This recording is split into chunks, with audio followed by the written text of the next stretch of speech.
All right, we are back on a bonus night. Welcome into Tuesday, everybody, on our Gem City Sports Podcast Network. Not our normal time to do a pod, but we're happy to be introducing something we hope can be a weekly occurrence, and that is Hockey Talk Tuesday. We talk a lot about high school sports in the area. Of course, we're always keeping an eye on the local colleges and things of that nature. But what we thought would be interesting with the Otters season starting, Mercyhurst women's and men's hockey starting, as well as the NHL for the Penguins and Sabres kicking off in the States tomorrow, we thought it'd be interesting to do some hockey talk every week. It's a popular sport around here, and we love everything that goes with this hockey season and the hockey in Erie. So hopefully we keep this going on a Tuesday night. Sure glad you're with us wherever you may be watching or listening. We are live tonight on Facebook, on X, on YouTube, on Twitch, and wherever you get your podcasts. But I'm not alone. Joining me tonight is the man who is everything hockey around this area. He is our Erie Sports Now insider. He is a former U.S. Olympian, and he is now the goaltending coach for the Erie Otters, who just started their season a couple weeks ago. Mr. Ryan Zapolsky. Sir, it's good to see you again. It's been too long. Yeah, I know, Isaac. Great to see you too. Looking forward to getting back into the hockey season. I know the football started up, so hockey isn't always on people's minds in the summer, but happy to get it going here. Is there any downtime for you now? Because I feel like every time we talk, you pick up another role, another role, another role. I don't know how the family gets to see you.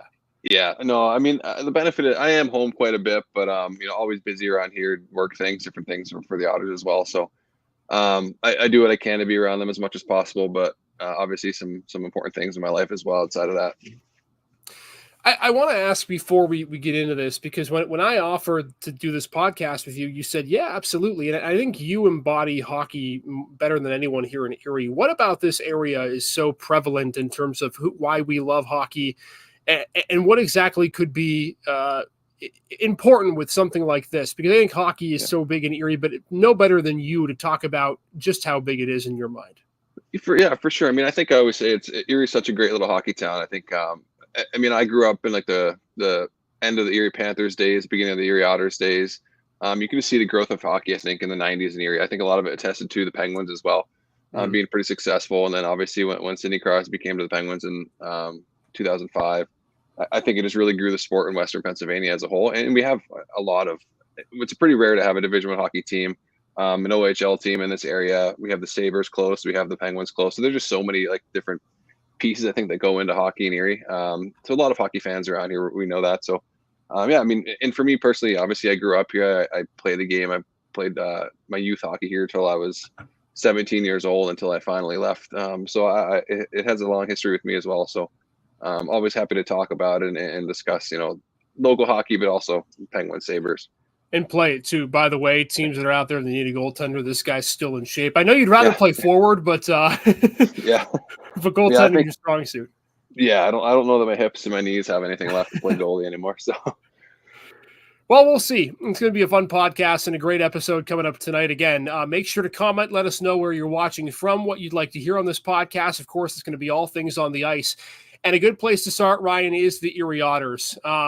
First of all, just take me through what it's been like for you getting a chance to coach there. I know that last season, of course, you and we actually stood in the Erie Insurance Arena on the critical eye. We talked about, okay, this team's close, right? They have a couple of things they need to tweak, and then they can get there.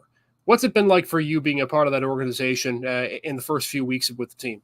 Yeah, it's been great. I mean, I think, having that perspective from the outside last year, seeing like the way the team plays, you can tell they're really well coached, and it's just a really consistent on a day-to-day basis. These guys, they know how Stan wants them to play, and you can kind of see that in practices.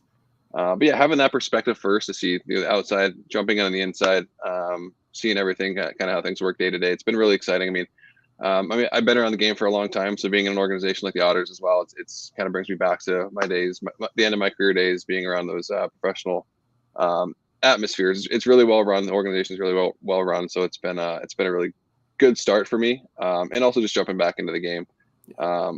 It obviously most of my life I've played it. So being able to be around it again, it's been really exciting.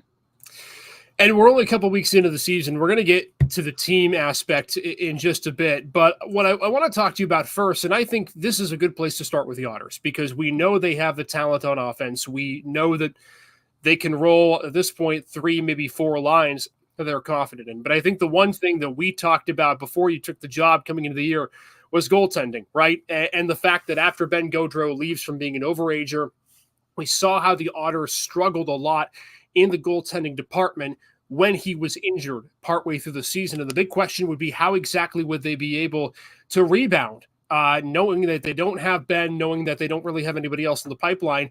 And you've got a chance to work with Noah Erliden. I'm going to go ahead and put his stats up here for those of you who don't know.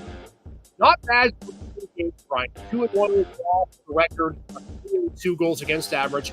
That save percentage is what you like to see. 9-12 so far through 3 games and 102 shots faced. Just give me your thoughts in working with Noah and what he brings to this team and what you like about him.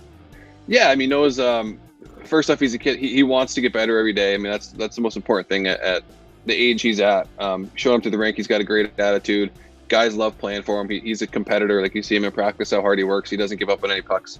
That's the one thing that really sticks out to me from my first few times with Noah on the ice is just he's dialed in every practice, works incredibly hard, and just has that compete level that it's not something you can teach. So that's the one thing that Noah really stands out to me. And you know, his game translates on that. He's a gamer. Like, you see him in the games. You see his save percentage. He's faced 110 shots or something in the first 3 games, with a solid save percentage. So that is what you look for. But overall, just what he brings to the team, that calmness factor that we kind of talked a lot about with Ben Gaudreau. That'll come though. I mean, it's early in the season. The guys aren't used to playing in front of him. But you kind of see that in practice. Like, the guys are getting more confident with him every day. So it's really good to see. And it's a guy that, you know, we're going to lean pretty heavily on this year to be a big part of this. There's always talk that goalies from different countries have different playing styles, right? And Sweden's a country where goaltenders seem to grow on trees. I mean, just look locally. Anna Nystrom, of course, from Mercyhurst, who just graduated last year, maybe the best goalie there. There have been so many others who have come from Sweden and been able to play so well. Is there a specific play style? You were on the Olympic team. You got to see a bunch of different teams. What is it about? Everyone talks about, okay, the goaltenders from Russia, the goaltenders from Finland, but is there something about the Swedes in particular in net that is just a style sort of thing that is maybe different and more successful than what else you've seen, Ryan? I just want to get your thoughts on that and what you think. Yeah, I mean, it's hard to say. I mean, every goalie kind of brings their own style. I think what you see with the Russians now, like maybe it's Shesterkin and Sorokin, they play a pretty similar style. They're both really good skaters. They're really confident in themselves. They play on top of the crease. And that's just a confidence kind of thing that they teach them at a young age, and they learn that really, really early. And I think even in Sweden and Finland too, similar things. Like, they play similar styles there. I think they're well ahead. I don't know if I'd say well ahead, but their teaching style and the way they've approached the game, I think in the last 10 years has kind of leapfrogged like the U.S. goalies and the Canadian goalies, in terms of like their early days of teaching. They skate really well, all of them. I mean, they're really confident in their skating abilities. The one thing that sticks out too is just their hand placement. They're always out in front of their bodies, and that's one thing that you can't really. As goalies become less confident in themselves, you'll see them dropping their hands a little bit more, almost kind of guessing on shots. You don't really see that there. They're all really confident with their hands. They're steady. That's one thing that really sticks out for Noah as well. You'll see him making a lot of difficult saves look really easy. He's already done that early on this year with some nice glove saves. Gets across really well. He's really quick and agile. So those are things that really stick out to me. And I think more of a consistent pattern, like you mentioned, with goalies that are taught over there. Couple more on Noah. I want to pull back up the stats again because I think it's just important to go over. Yeah, it's an early sample size, but a good sample size nonetheless through 3 games. And I want to go to this, Ryan, because last year we saw Ben Gaudreau when he was acquired via trade. He was a guy who was essentially the everyday starter for the Otters, right? Unless you had 3 games in 3 days, you were going to be playing him and seeing him nearly every single game. I'm just curious to get your thoughts on what you'd like to see from an organizational perspective, and if Coach Stan Butler has anything on this. Is Noah going to be a 3 out of 4, 4 out of 5 sort of a guy? How do you plan on rotating him with Charlie Burns, knowing that, Noah is the guy, but obviously you have a significant amount of games that you have to go. What's the philosophy in terms of how much you play Noah compared to how much you play Charlie?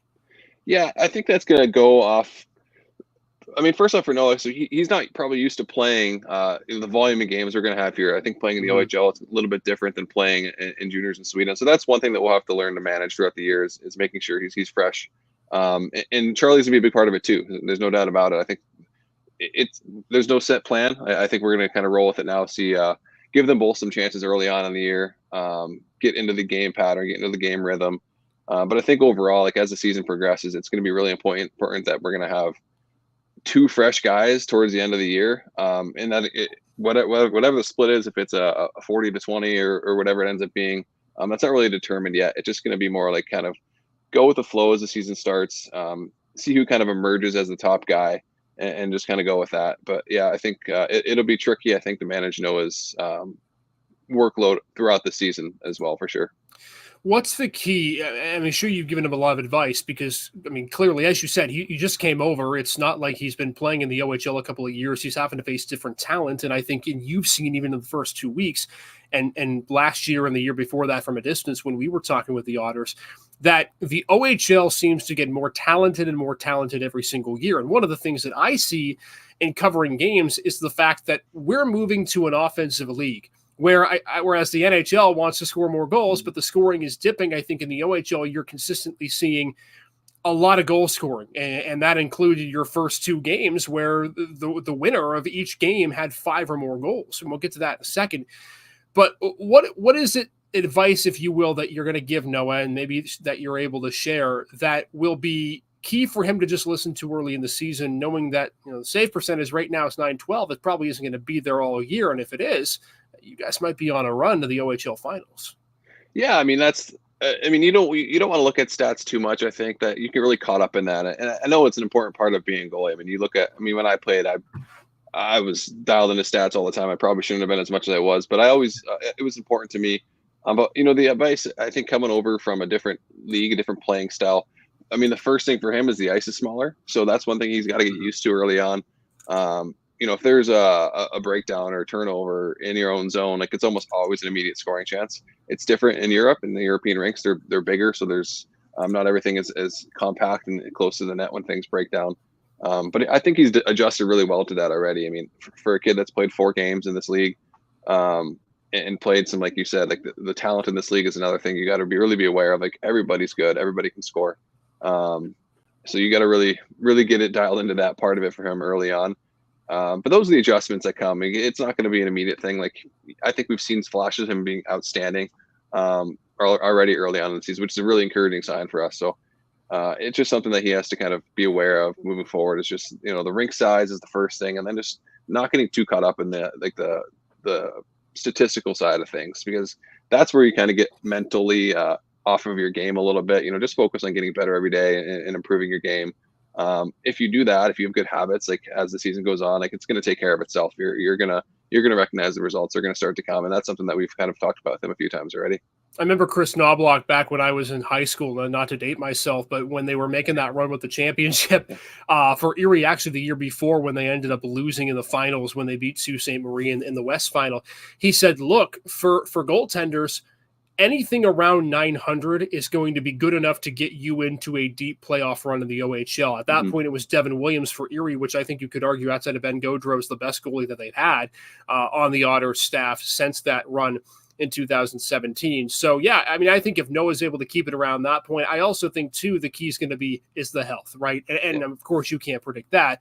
But as you know, for Erie, if you can keep those 2 guys healthy throughout the season, this team's got a really good chance to make some headway, and they've been able to do so in the first few games of the season. All right, we're on the Hockey Talk podcast. Isaac Petkash, Ryan Zapolsky, chatting hockey in the 3rd week of the season for Erie, and now the 1st week of the season for the NHL. Let's continue on the Otters, Ryan, before we get to our NHL picks. And by the way, by the end of this podcast, we're going to be predicting our Stanley Cup final winners. So make sure to stay tuned for that and let us know in the comments who you think is hoisting Lord Stanley this season. Let's show you exactly how the Otters have done so far in the first 4 games. It's early sample size, but Ryan, I think you'd agree with this. 4 really opponents. You start with a team that knocked the Otters out in the playoffs last year in Kitchener. That's a win at home and a 5-2 victory. And then last Friday, a 5-3 win over the London Knights in front of 9,000 fans at Budweiser Gardens. We know the rivalry that has. Just your assessment of the first 2 games. It seems like the team, 4 games rather. It seems like the team is scoring. Defense may be something left to be desired, but of course Matthew Schaefer hasn't been available. Your observations from a team perspective through the first 4 games. Yeah, I mean, I think, right out of the gate, 4 tough opponents and 3 on the road as well. So that's another thing, early on in the season. We also had Dylan Edwards out for the first couple of games. So yeah, getting everybody back and healthy is going to be key. But I think, early on in the season, it's just going to be getting back in the swing of it, getting comfortable. Some line mates are going to change. There's going to be some shuffling. Still, like you mentioned, missing Matthew Schaefer, who's an important part of the team, is for sure. So, yeah, I mean, I think overall, I mean, you're never satisfied with losing, but I don't think we're dissatisfied with how things have started so far. And but you want to make sure you're getting better, though. That's the one thing. Like now we have a couple games at home here coming up. Want to really take advantage of those and just maybe put ourselves on top of things. You don't want to fight from the middle of the whole year. You want to make sure you can have a good jump out of the gate, put yourself in a good spot throughout the year, so you don't put too much pressure on yourself like later in the season. Which is it's obviously a stress point for us to make sure we're having good games here at home. When take care of home ice and winning those games, whenever we're here. As you mentioned, the first 4 games, I think it's probably a good thing to play that tough a competition, right? You play arguably a team that's probably penciled in for the OHL finals in Brampton in the home opener. You had that game 2-2 in the third period until eventually they pulled away late. Of course, the win over London is big against the defending champions in the OHL. And Saginaw is another team that I think you're going to have to compete with in the West. It's going to be really, really tough. I just want to ask about the defense, though. We know Matthew Schaefer still recovering from mono. Last we checked, Stan Butler still didn't have a timetable on his return. But just your thoughts on the defense and how they've been able to perform in the first 4 games. I know you look at the vets and you look at a guy like Ty Henry, who of course is big, Nate Sauter, Davio there on the back end, but then some of the young guys, whether it's Lucas Ambrosio, Keegan Knight, Nicholas Holmegro, all those guys who are going to be key pieces. What do you make of the defense, Ryan? Because of course you got to work with them in some regards with Noah there on the back end. Yeah, I mean, I think a lot of times in hockey you always think of the guys at the back end are the most important defensive players, but for us, it's going to be a lot of the offense too. We want those forwards. We want to play in their end as much as possible. That's the forwards. We have a really strong forward group, like you mentioned early on, 4 solid lines that we can trust to put out there. Any team in the OHL that can roll 4 lines, it's a huge bonus and a huge benefit, and we're comfortable with that.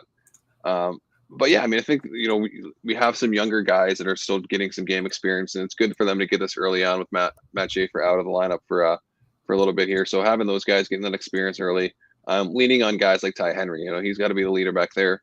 Davio as well. So those guys are important parts of it. But I think overall,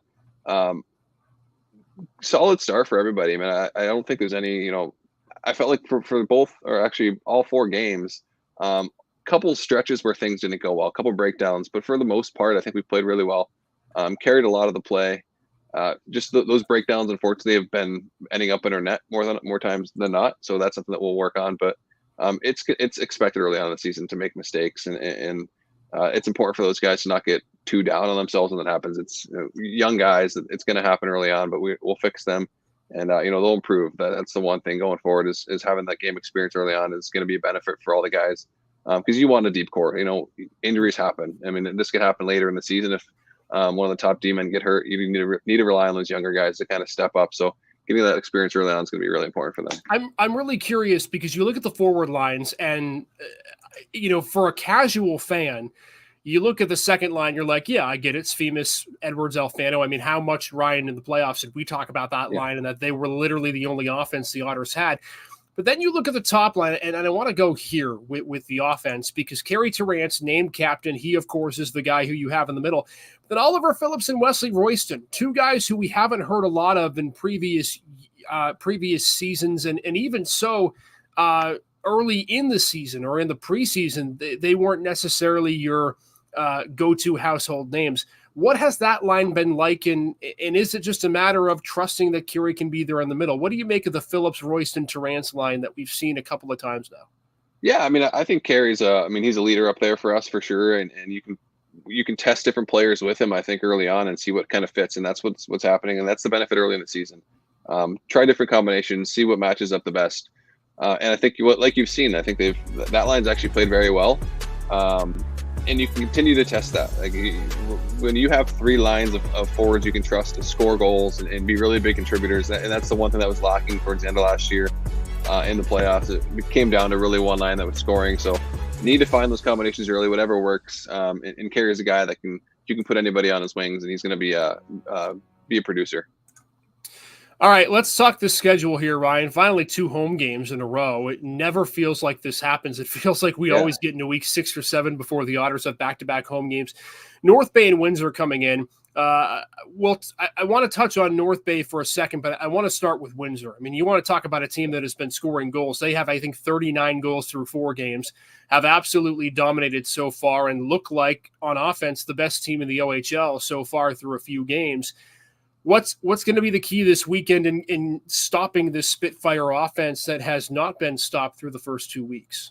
Yeah, I mean, they certainly look like a dangerous team. Another team that's going to be a top contender to win the league this year. So it's another good challenge for us. I mean, that's how we approach it. We're not matching up lines or anything like that. We go into the games. We just want to play our game, not worry about the opponent. That's the thing that kind of again, from a mental point of view, if you're trying to match up the whole time, you're worrying about other players on the ice for them. We trust all 4 lines, so that's one thing for us. It's a key benefit. So, and we have ourselves guys that can carry plays and keep the puck in their end, and that's one thing that's a key to any team that's successful, playing in the other end. So that's one thing we have to focus on, and using our energy, the energy at home. We get back-to-back home games. It's a pretty rare thing for us. So using that energy, making sure the guys are ready to go, and they'll be excited too. That's the one thing. Whenever you're at home, you have a lot of excitement behind you. So that's one thing that we'll use as a benefit for us. But not thinking too much about them. We worry about ourselves going into games. Obviously aware of some tendencies that they have and maybe some of the power play things that they like to do. But overall, it's just more about us and our game and playing the way we like to play. All right, and by the way, I had 31 goals in 5 games for Windsor, so I overdid it a bit. I was thinking the math. I'm like 39 goals in 4 games. Still pretty good, though. You're insane. 9.5 goals a game. Although some OHL teams in the past have averaged that through the early part of the season.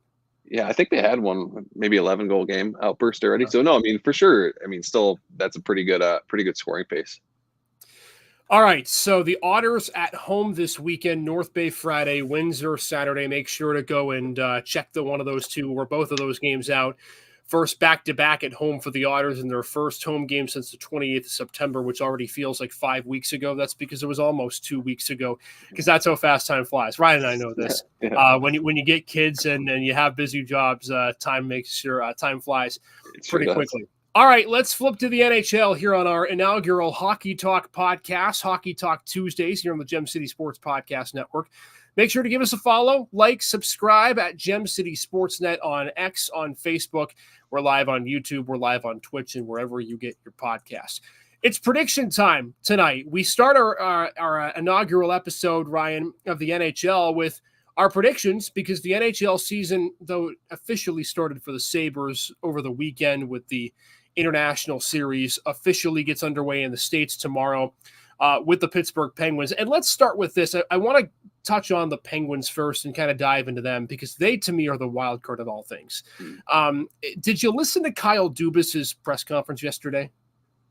I heard comments about McGroarty or just overall the team. I heard some comments about that, yeah. Yeah, I think there are a couple of things to take out. Yeah. When you look at Kyle Dubas and his comments from yesterday, the one thing that I found very interesting was, I'm optimistic that we're going to be able to be a playoff team, but if we aren't, some guys will be on the chopping block. I think this is a now or never season for the Penguins. And as we get into it, Ryan, just your thoughts on Pittsburgh heading into the year. They trade for McGroarty, they trade away Braden Yeager, extend Sid at the nth hour. What do you make of this team? Are there more positives than negatives? Your thoughts on the Penguins heading into the season?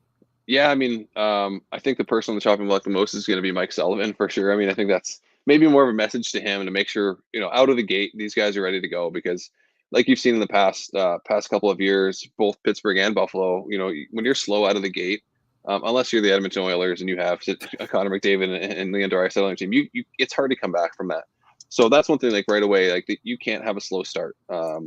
Whatever that means for them, whatever they need to do to have a good start this year, because it's something that's kind of held them back in the past couple of years.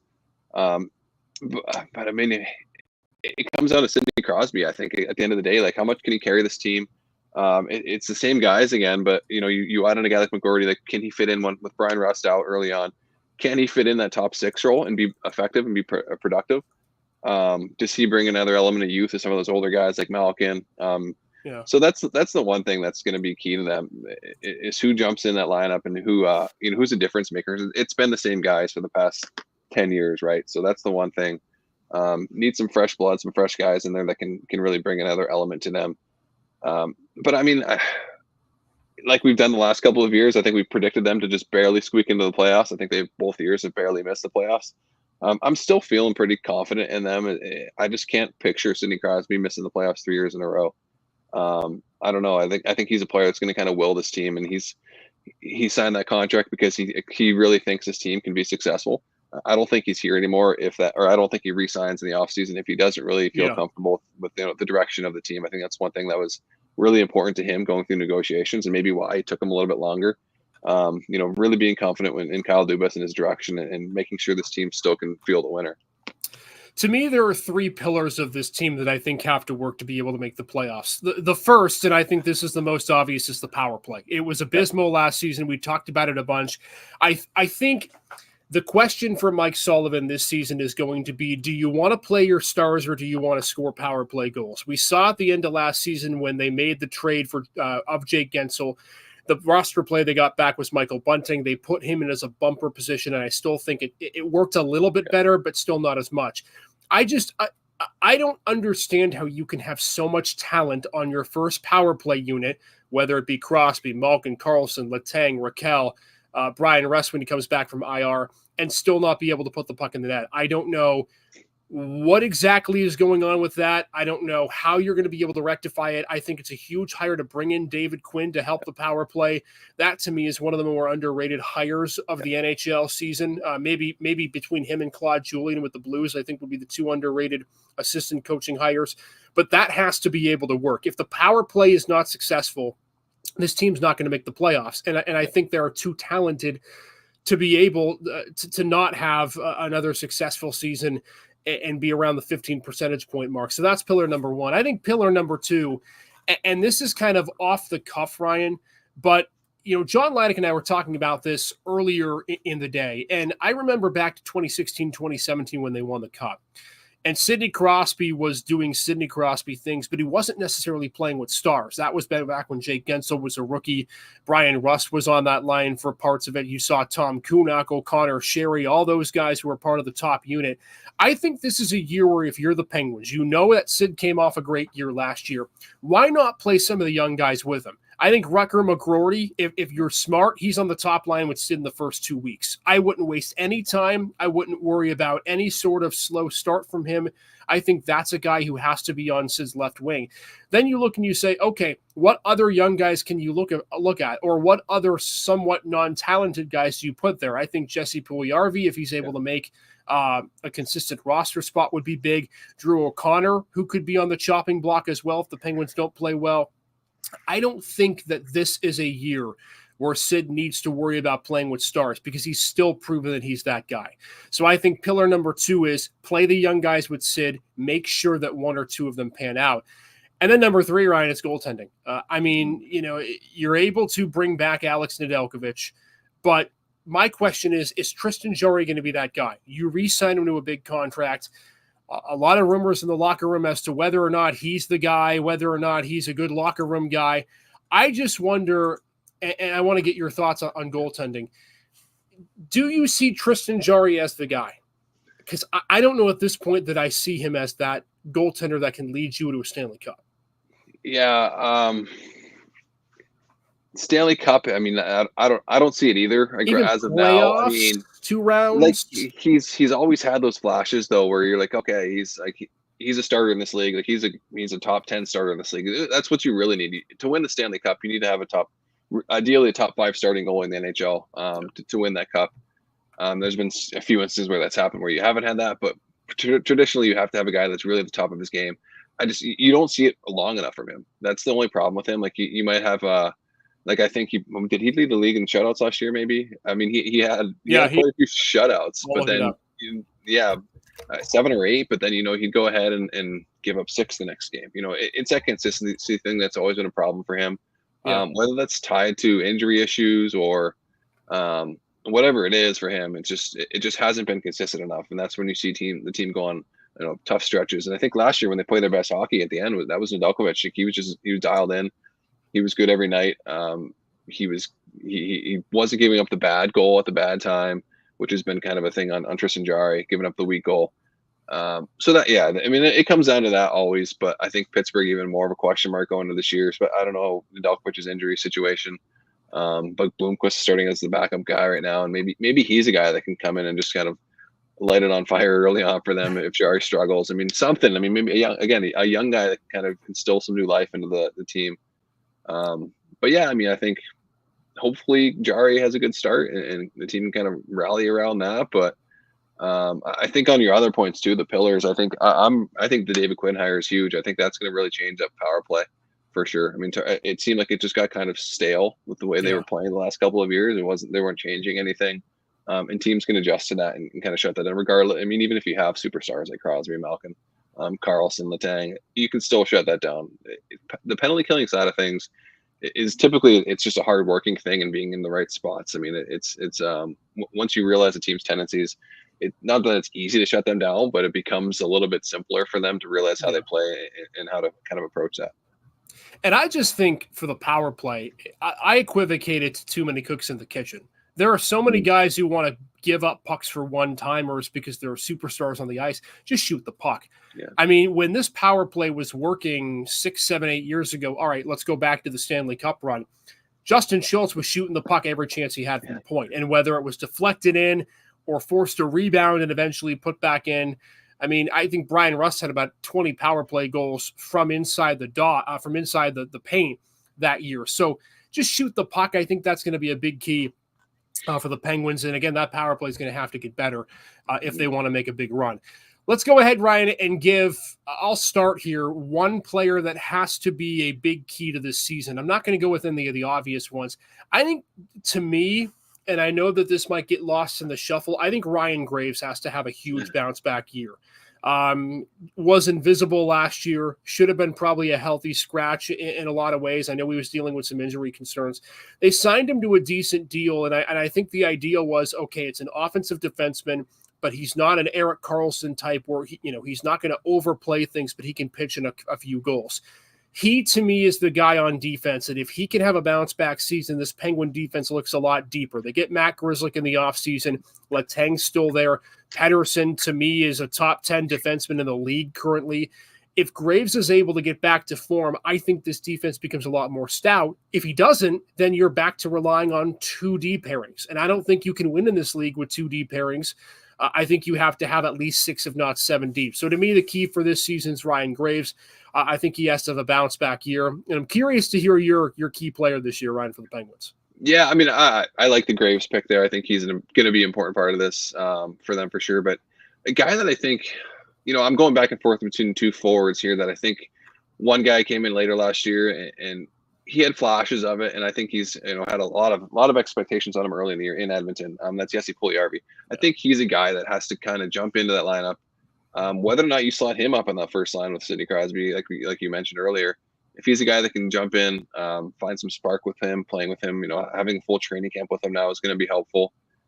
He's a guy that they really need to solidify that top 6 too. I think there's been too many guys in and out. Whether it's Raquel jumping in, Brian Rust going in and out, whatever like the combinations they've been trying to find haven't worked that consistently for them.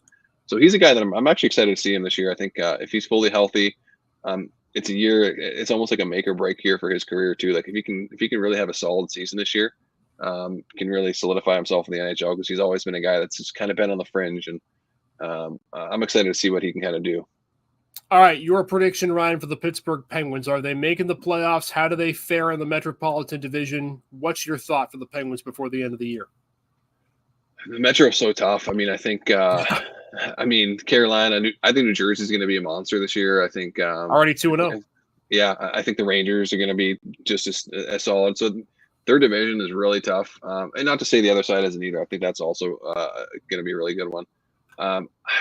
I think, like I said, I think they jump in this year. I think they sneak in at the end. I think they're like, I hesitate to say that because they've done it the last 2 years where they've kind of let us down. I'm laughing at last your week. expression because we said this every year for the Same last thing. 2 years. And it's the last week that they kind of let it go and they miss by a point or two. I think they get over the hump this year. I think they squeak in. Not to say they can do any damage in the playoffs currently. I mean, we'll see how kind of the year plays out, and if maybe there's some moves throughout the season. But I think they're going to sneak in this year. Yeah, I'm with you. I think it's a wild card seed, although I do think they would have a chance to compete for the 3 seed. I look at the Metropolitan. I agree with you. New Jersey is a lot better, and I think the Markstrom deal certainly helps them in goal.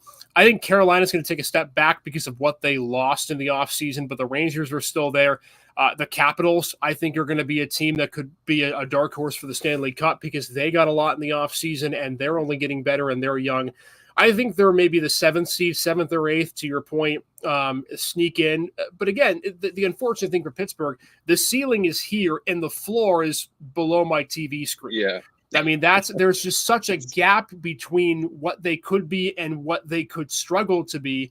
And so I think for Pittsburgh, if you can even be here, you don't have to be right at your ceiling. I think you could still be a really great hockey team, but I just don't think they're a Stanley Cup contender, but I do think they're going to be better, and I do think some of the young stars will help. All right, let's talk Sabres, Ryan, here on our Hockey Talk inaugural podcast on the Gem City Sports Network. Rough start, 0-2 against the Devils in the international series, so they've already put themselves behind the 8 ball. But just your general thoughts. The Sabres to me are intriguing because they're a lot different than Pittsburgh.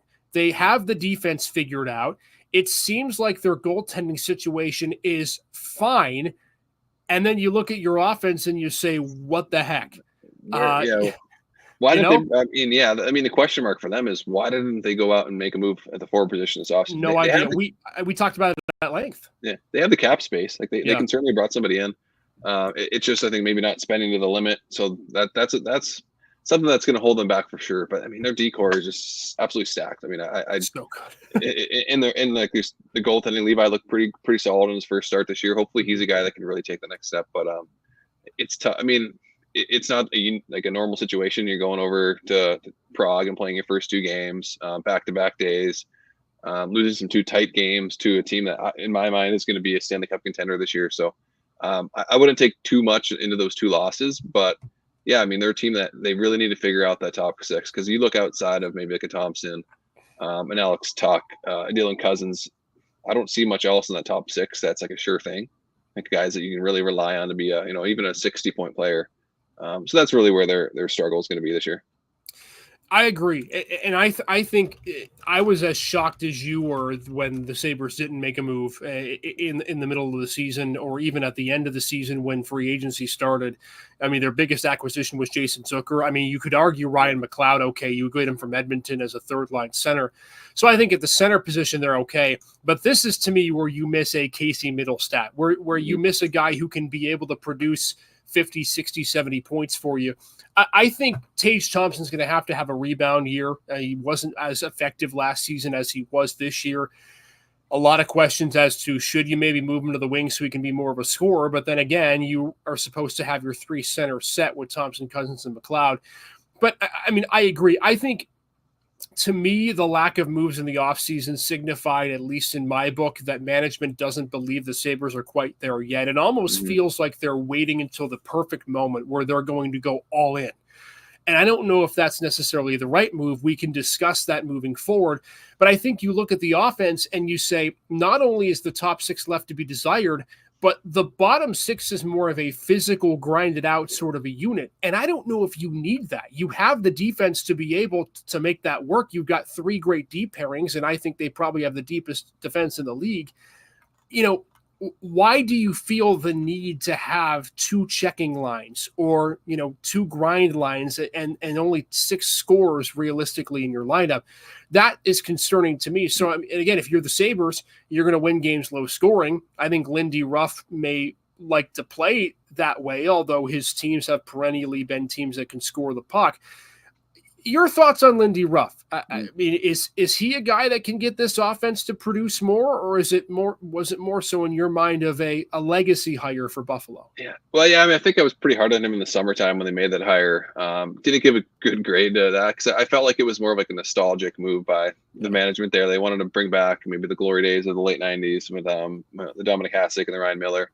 But I mean, that's the hope. I mean, they're hoping that he can kind of get what he got out of the Devils young players 2 seasons ago out of the guys like Thompson and Cousins and maybe even some of the younger players that they have in the lineup this year. So that's really what they're hoping for. I mean, I think they should be confident in his ability. I mean, he's had a great track record as a head coach. I mean, there's no doubt about it. So that's really what they're hoping for is they can kind of get the best out of him and he can get the best out of his younger players because it really boils down to those top 6. Like who's going to fit in there? You need in the NHL like. You're not gonna be a Stanley Cup team if you're not gonna have probably a 100-point producer or 90-point producer, and then multiple guys around the 60, 70-point mark, which they just don't have right now. Like they haven't outside of Thompson, who should be a 40-point or 40 goal scorer, 80-point, 90-point guy.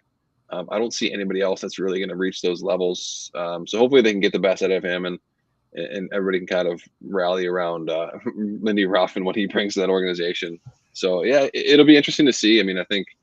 The start's not great. You're going to find out here in probably both teams in the next 2-3 weeks, like if they're a team that's going to be for real this year or not. If Buffalo can turn around and get a couple wins here after that road trip. I hate to keep asking you about goaltending, but there is a controversy, right? Devin Levi seemed to be the number one after the end of 2 years ago, and last season he just didn't have it. Struggled. Really probably should have spent another year or two in the minors. UPL comes in, plays extremely well. Earns himself an extension. Who do you foresee being the starting goaltender, let's say a month or two when the dust settles, and how did the Sabres work that out? I mean, I don't see any reason why it's not going to be UPL at this early in the year. I mean, I think he's the guy that's going to – well, I mean, this is one thing I think when you look at Lindy Ruff, and he probably has I don't know the right word, just like PTSD about what last season and what his goalies brought to him. Because that team last year should have been a playoff team in New Jersey. He lost his job because of what his goaltenders did. So he's going to take it. He's going to be really careful with that too, for sure. I think it's going to be UPL. I think he showed a lot last year. Guys trusted him. He had a good feeling, a good rhythm with the defensive core as well. So I think he'll be the starting goalie this year. But it could be more of like a 50 or 50-30 split. Maybe not like a 65-15 or whatever is normally in NHL these days. I think they're still both going to have to be a big part of the team. They're both going to play a lot of games. But I think overall, like, towards the end of the year, I think you'll see UPL as well be the guy that kind of emerges and hopefully they have a start or solid enough middle of the season where they're not fighting the whole end of the year to kind of get into the playoffs. That's really the hope for them. But yeah, I mean, I think, it'll be interesting to see how Lindy Ruff kind of handles that early on. I think UPL is a better goalie right today though. Yeah. And he's got more experience too from what he was able to produce last year. And Lindy Ruff, an experienced coach, that's something you want, I'm sure, because the offense doesn't have it and the defense, while they're good, doesn't have a lot of it either. So you want someone back there who you can at least trust through the early part of the season. Give me a key player, Ryan, somebody that you think is going to have to be a huge part of this team for them to make the playoffs. That decor is so solid that I'm not sure one of those guys is going to be super important. I mean, they're all going to be important back there. But I look up front again. Maybe a guy like Zach Benson, I think, is a guy he has to take the next step. I know he's had some injury issues. He's a player that he has to be healthy throughout the year. He's a guy that I think has to be part of that top 6. I mean, there's nobody else that I see really jumping into that spot. I don't think you have a lot of concerns with the decor. I think you have four really, really, not say all stars, but four probably top 20 D in the NHL on one team, which is really, really rare. But I think Zach Benson up front is a younger player that really needs to take a next step. And I think when you bring in a guy like Lindy Ruff, like those are the players you think of. Like, can he get the best out of these younger guys, help them take the next step in their career? So that's a guy I'm really looking at. It's funny that you mentioned a guy who's currently day-to-day because I'm going to go with somebody else who's also day-to-day. How about JJ Peterka? Yeah. And he may not have to play center anymore because Buffalo's got their 3 guys. He can be a potential top 6 guy. He had 50 points last year and 28 goals. This kid's a sniper. And at some point, you're going to have those guys just be able to, as you know, come down the left wing side and just snipe one for us once in a while. The offense isn't going to be necessarily pretty. You have to buy free goals at some point. And I think JJ Peterka is a guy who can do that. I think him and Benson would be great together, potentially on a line. And they're the ones who take some pressure off Tage Thompson, who doesn't feel like he has to score 115, 120 points to be able to make this train roll. Because again, you're essentially trusting, if you're the Sabres management and you're not of the mindset that I have, that you don't feel like you're there yet. You're saying, look, our young guys are good enough. So there's pressure on them now. I mean, I know they're between 22, 26 years old, but you have to produce because your coaches and your management are saying, we don't need anybody else but you. Make sure you make us proud. And so there's going to be some pressure on those guys to be able to score goals. And they're going to have to if the Sabres want to make the playoffs. I don't think Buffalo gets in this year. I'll start with my prediction. I think they're going to be just outside, and I'm sure Sabres fans who are watching this right now will be like, well, they've got the younger team. They've got the better decor. There are so many young guys who are going to have breakout seasons. And I don't know if all of them will have it at the same time. You talked about, Ryan, the Metro is tough. I think the Atlantic might be tougher. I mean, Florida, and I'm sure that you or I or both of us are going to have them in our conference final predictions in a couple of minutes here. I think Ottawa with Ullmark will be a much improved team. Tampa Bay gets Gensel in the offseason. They're always a threat. Toronto, we know, is essentially win the Stanley Cup this year, or they're trading the whole franchise away. Not to mention Detroit's a year older with all their guys who are young superstars. And oh, by the way, the Bruins are still there too. So I just think they miss out. I would argue, in my opinion, that one of the two make it in between Pittsburgh and Buffalo, and it's probably more so Pittsburgh. What say you? Yeah, I'm kind of with you there. I think the thing that's hold that back is that division. It's brutal. I mean, there's six playoff teams in that division potentially. There's no really weak team in that division. Maybe outside Montreal, they might be the weakest there. But I think everybody in that division is going to be tough. It's going to be a battle every night when you're playing those interdivision teams. So I do think they miss out again. I think it'll come close again. They might have a chance the last couple of weeks to go on a little bit of a run. But yeah, I think it's another year. They'll be on the outside looking in. I think the advantage for Buffalo fans, because right now Buffalo and Pittsburgh are on similar planes, right? They're both in that purgatory. We're on the cusp or not. But Buffalo in the next few years will trend this way, and Pittsburgh's probably trending this way. So they're crossing paths now, but Sabres fans, if you're upset with what we're saying, in a couple of years, you're probably going to be in the conference final. So just relax. You're going to be okay. You're going to get your free agents, and maybe at the trade deadline, hey, if they're playing well, you've got cap space. Who knows? You know what? If they have a good 2 months, I think they're going to make some moves. I think you're going to see them really improve the roster too. And we'll learn a lot more in the first 2 months of the season of where each team stands. But definitely, you look 4 or 5 years down the road, like Buffalo is going to be a consistent contender. Always right on the cusp of getting to the Cup final. So, and Pittsburgh have their years of misery coming up here too. I agree with you, man. So we both have the Penguins making the playoffs and the Sabres missing the playoffs. And let's do some fun predictions, right, to start the season. First year league MVP. Who do you think is the Hart Trophy winner at the end of the year, Ryan? I mean, everybody's saying Connor McDavid, so I mean, it's probably going to be him. I think he's going to be in such a mission this year after what happened last year. I don't know if you watched the documentary, the Face-Off documentary, that was so good. Yeah, it was really good. And just the pure emotions from him. Yeah. Like he's going to be so motivated this year. He could be a 150 point guy this year. I mean, it would not shock me if he just puts up an absolutely insane year. And Draisaitl too. So I'm going to go with McDavid. I want to say Nathan McKinnon is going to be, because he's just game breaking, and if he gets Landeskog back as well. But I'm going to stick with McDavid. It's the easy choice. It's probably going to be him anyway. He's going to have a monster year. It's so hard to pick against him. It really is. I mean, you like you said, you look at the emotions on the face, and a guy who legitimately was a goal away from a Stanley Cup championship, and the way that season finished. I'm with you. I would tab him as my favorite. I'll go with someone different just to be different, because I don't think this is going to happen. But I looked at the way the Devils have been playing and the way they played the first 2 games. I think Jack Hughes was my dark horse pick to win it. I think if it's not Connor, it's going to be Jack. He's going to have a huge season. And I also think, too, for the Devils, this is the year they have to break out, right? I mean, they've had 2 years of young talent. and like you mentioned earlier in the pod, a year that they could have been the number one seed in the East, if not for the fact that their goaltending was horrible. I think that gets better. Jack Hughes is my dark horse pick, but I'm with you. I just McDavid at this point. I don't think anything is surprising to us anymore. And by the way, you get to be front and center when his jersey gets retired on January 10th. How exciting is that? Yeah, that'd be awesome to have him back in town for sure. Such a big part of and another part of the growth of Erie hockey here is having a guy like that. You have the best player in the world, and he's gonna be the best player in the world for the next 5 years, and he's already been it for 5 previous years. To have him part of Erie's history it's huge as well. So that'll be a great night for him, a great night for the Erie Otters as well. Yeah, super awesome. And they play the Penguins the night before in Pittsburgh. So make sure to go to that game and then come on Friday night, because that's going to be for sure a sold out crowd, for sure raucous environment. And I don't know if he has one more game of eligibility left in the OHL, but I'm sure the guys in Edmonton wouldn't be a huge fan of that. But we'll have to see. All right, time for the big predictions, Ryan, as we start the season. It's early enough we're allowed to make these. Yeah. Give us your final 4 in the East and West and who you think is winning the Stanley Cup. I'll start with the East. I think, we've talked about them a bit and like the improvements they made from the goaltending position. I also like the coaching improvement. I'm going to say the Devils are going to be one of the final 2 in the East.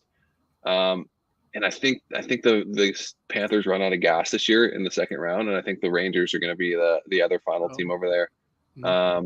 Who comes out of that? Anybody's guess.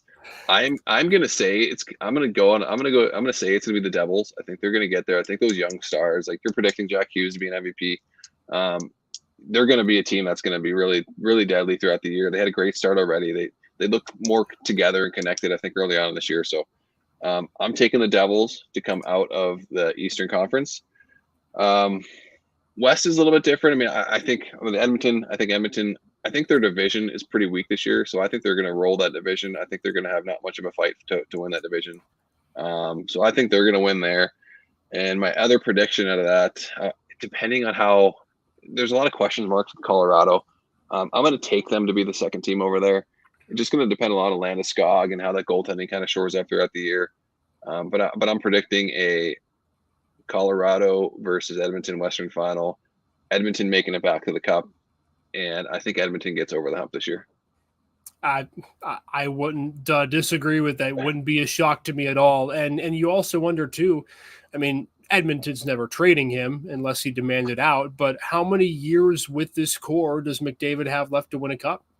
I mean, he's still a superstar, and for 10 more years, he's going to be extremely well thought of as the number 1 player in the league, but not getting any younger. You come 1 win away from it. I almost wonder, and I'm sure he probably wouldn't say this out in public, if he had some conversations with Sid in the offseason, because look, this is where Sid was a few years into his career, right? You lose to Detroit in 6 in the Cup final. You come back the next year winning 7. So that would be poetic for McDavid if he could have the same fate as Sidney Crosby. I'll start in the West. I've got the Oilers in the conference final, but I'm going to go with Dallas as my other team. I just think they return so much talent. And if I'm being honest, I think Roope Hintz might be in the top 3 in the Hart Trophy conversation too. That guy doesn't get a lot of love, only because Jason Robertson's a part of that team too. But I actually think Hintz is a better player, as crazy as that sounds, just because of his size and his power that he can go to the net. I think he's going to be in the MVP conversation. I do think Edmonton comes out of that and they end up in the Stanley Cup final. I'm with you, Ryan. McDavid's on a mission. Draisaitl is still back, even though there were rumors that he wasn't going to be with the Oilers this season. He signs that massive extension. And so this is it. You put all the chips in the basket because this is the year for Edmonton, and then they're going to be in cap hell for the next few seasons. So I've got the Oilers with you making it to the Stanley Cup final. I'm not going to trust the Devils just yet. I think they're still a little too young. And as good as Jacob Markstrom is, something about youth and inexperience in the playoffs, it doesn't work in hockey. I don't know why. I think you have to have some veterans with your team, and I don't know if the Devils are that team yet. I'm with you. It's hard to pick Florida 2 years because they run out of gas. I'm going to go Toronto makes the conference final. I think this is the year where they finally get over the hump. And I think it's because for a couple of reasons. Number one, of course, they changed their head coach. And I think that new philosophy will help them. I think that when you get a guy like Craig Berube, who's been there before, he's done that. I don't think he really cares much about the Canadian market and the pressure because he's used to it. I think he's going to be a big part of that, and I think at some point Toronto's got to get to the final. They're just too damn talented, and I think they make the Stanley Cup, make the conference final. And I'm going to go on a limb here, and as a Penguins fan, I hate to make this pick. I think the Washington Capitals are making the conference final. This team is so talented, and the guys that they got in the offseason, whether it's Pierre-Luc Dubois, Dylan Strome continues to improve. Ovechkin is still a big goal scorer. And that defense now, all of a sudden, with a couple of the moves that they've been able to make, looks really formidable. So I know it's not a popular pick. They could be a team that also misses the playoffs. But when you have Jacob Chychrun that you add to the lineup, Rasmus Sandin, who came in last year, who's a big part of the back end, the big question for me is going to be goaltending. I think if Charlie Lindgren takes a step forward, they could be good, but there's always a team that sneaks in there that ends up making a run. So I'm going to go Capitals, Maple Leafs in the conference final. I do think Toronto is going to get there. We're going to have an all Canadian final this year, but I'm with you. Edmonton wins the cup. This is the year that they have to do it. I think all teams, as you know, have to go through a hardship period and a heartbreak period before they get over the hump. I think it's this year for the Oilers. And how poetic would it be to see McDavid hoisting the Stanley Cup? Erie would go wild. Yeah, no, that'd be awesome. I mean, it would be awesome. I mean, I think, he's at a point in his career that it's got to happen for him. I mean, he's been such a dominant player for so long. The only thing that really worries me about Edmonton, I mean, Stuart Skinner played fine last year. I don't think it wasn't his fault they didn't win. They just rely so heavily on McDavid and Draisaitl to kind of get them over the hump. And I think that's what you saw at the end of last year. I think Draisaitl was nursing some injuries. Yeah. They just couldn't do it at the end of the day. But, I think they're winning the cup. You almost have to take the Devils, Toronto Maple Leafs in the Eastern Conference Finals. You imagine that? Sheldon Keefe going back. I mean, that'd be pretty wild if that's how it ends up. The NHL is not very good at creating storylines, but if they were to have a slam dunk this season, that would be the one. So it would be a lot of fun. Yeah. There are a lot of great storylines this season, Ryan, but I mean, I can't wait for the NHL season. I know you can't either with the Penguins starting and the Sabres both starting this week. And then, of course, you look at the Otters Friday, Saturday, hockey season in full swing. And this was a lot of fun. I don't mean to keep you up, but it was an hour of great conversation, and hopefully we can do this week to week, man. Yeah, absolutely. No, it's been great. Looking forward to the season and kind of talking hockey with you as much as we can.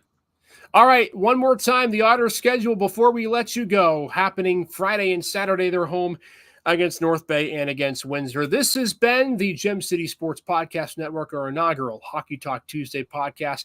Hope to see you back here next week, and we can make this a weekly tradition. Until then, adios. Next episode, Thursday. We'll have some details on that as well here on the Gem City Sports Podcast Network. Enjoy the rest of your night, everyone. Thanks for being with us.